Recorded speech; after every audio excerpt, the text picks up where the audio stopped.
கேரளாவில் ஒரு நியூஸ் பார்த்தேன் நான். ஒரு குடும்பத்தோட வந்து அவங்க கோயிலாக போய் அதுக்கப்புறம் வந்து அவங்களே இது பண்ணிக்கிட்டாங்க அப்படின்னு சொல்லிட்டு. இந்த வீடியோ சத்தியமாக நான் யாருக்காகவும் போடல, என்னோட மனசாட்சிக்காக போடுறேன் நான். Basically I am from a social work background. இதை பார்க்கும் போதெல்லாம் எனக்கு வந்து ஏதாச்சும் இதை பற்றி பேசணும். எப்போ பாரு இந்த ரிலேஷன்ஷிப் பற்றி பேசி எனக்கு வந்து இது ஒரு அக்கௌண்ட்ல போடுவேன். இந்த வீடியோ யாருமே பார்க்கலன்னா எனக்கு சந்தோஷம். திஸ் இஸ் லைக் மை மனசாட்சி talking to my self. Social ஒர்க்கில் ஒரு கான்செப்ட் இருக்குது நான் படிக்கும்போது. அது வந்து எலிசபெத் போர்லா அப்படின்னு சொல்லியிருந்தாங்க. அதில் வந்து இது வந்து 3 கேட்டகரியா, புவர் பீப்புளை வந்து 3 கேட்டகரியா பிரிச்சுக்கோ.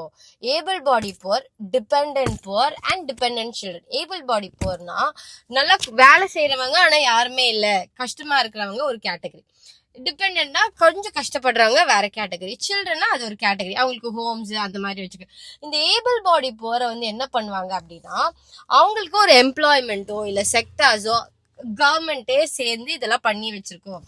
இந்த கான்செப்ட் ஏன் ஃபெயில் ஆயிடுச்சு அப்படின்னா, மாடர்ன் சோஷியல் ஒர்க் என்ன சொல்லுதுன்னா, நீ ரீஹாபிலிட்டேட் பண்ணு, பாவர்ட்டியோட காசை பாரு, நீ வந்து சோஷியல் ஜஸ்டிஸ், ஹியூமன் ரைட்ஸ் பற்றியெல்லாம் நீ பேசணும், அப்படியெல்லாம் இது பண்ணக்கூடாது. ப்ளஸ் சில பேர் வந்து டிபெண்ட்டாக ஆயிட்டாங்க அந்த கான்செப்டுக்கு அப்படின்றதுனால இந்த கான்செப்ட் வந்து டிட்டீரியரேட் ஆயிடுச்சு. நான் ஒத்துக்கிறேன், இது வந்து ஒரு டிஃப்ரெண்டான கான்செப்ட். பட் யார் இது லைட் அடிச்சுட்டு வருது?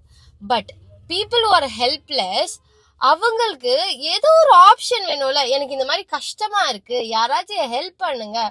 எல்லாரும் இந்த உலகத்துல என்ன ஒரு நாளைக்கு போய் சேரதா போகிறோம், எதுக்கு அடிச்சுக்கிட்டு இருக்கீங்க, எதுக்கு பணத்துக்கு பின்னாடி இப்படி ஓடுறோம்? These are some basic thing that people has to think. யாரோ போறாங்க,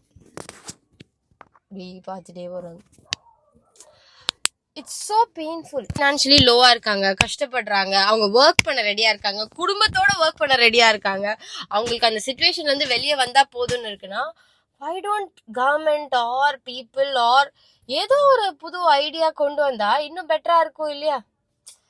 See, everybody has the right to live here. நல்லா இருக்கிறவங்க மட்டும்தான் இருக்கணும், அப்போ பாக்கி யாரும் இருக்கக்கூடாதா? எல்லாருக்கும் ஈக்குவல் ஆப்பர்ச்சுனிட்டி இருக்கு. இந்த குட்டி நாய்க்குட்டி கத்துதுல, அதுக்கு ஃபுட்டு போடுறதுக்கு கூட I feel like it has the right to live. அதோட சாப்பாடெல்லாம் புடுங்கியாச்சு, அப்போ அது எப்படி போய் சாப்பிடும்? கிட்ட வந்தா துரத்துறது வேற. எவ்ரிபடி ஹேஸ் த லைஃப், நம்ம மட்டும் கிடையாது, everybody has the right to live. அது யோசிக்கணும். இந்த வீடியோ வந்து நான் யாருக்குமே ஷேர் பண்ண மாட்டேன், என்னோட அக்கௌண்ட்ல போட்டு அமைதியாக இருந்துட்டேன். பட் த ஃபேமிலி எவ்வளோ பெயின்ஃபுல்லாக இருக்கும்ல. அவங்க என்ன பண்ணாங்க? நீங்களா ஒரு விஷயத்த கொண்டு வருவீங்க, நீங்களா பணத்துக்கு பின்னாடி ஓடணும், காசுக்கு பின்னாடி ஓடணும், பொருளுக்கு பின்னாடி ஓடணும், இதுக்கு இது ஸ்டாண்டர்ட், அதுக்கு அது ஸ்டாண்டர்ட், காசுக்கு இவ்வளோ மதிப்பு. Set of man made rules and regulation to run, to be active. அதுக்கு பண்ண ஒரு விஷயம் தானே. விட்டு கொடுங்க, இத்தனோண்டு பங்குல எடுத்து வச்சு கொடுங்க, maybe things will be fine. எதுக்கு இவ்வளோ போராட்டம்? Think about it.